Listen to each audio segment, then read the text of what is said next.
A Deputación de Pontevedra xa ten o visto bo de patrimonio para iniciar a gran intervención arqueolóxica proxectada para o convento de Santa Clara e os seus xardíns. Pero antes de comezar, será preciso modificar o proxecto actual, xa que o Departamento Autonómico manda ampliar o ámbito de actuación. ¿Y qué dice dicho OK de patrimonio sobre la intervención arqueológica? Bueno, pues lo que dice es que nos pide que se amplíe todavía más el área de excavación arqueológica y se actúe también en la zona del bosque.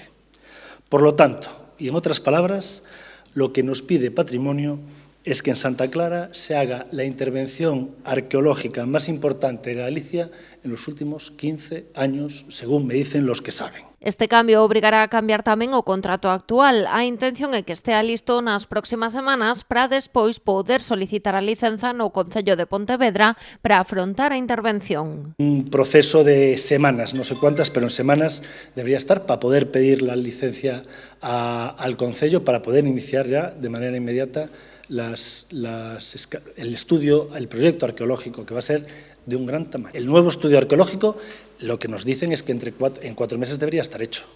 Ademais deste anuncio, Domínguez adiantou que no vindeiro pleno provincial se aprobará unha modificación de crédito para inxectar 3,5 millóns de euros máis os 6,5 millóns que xa contempla a Deputación para Santa Clara.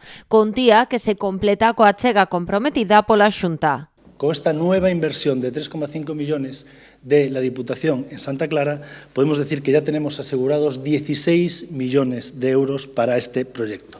Y este incremento no es una cifra menor, es una decisión política. Nace fruto de la voluntad política de avanzar en el proyecto de Santa Clara.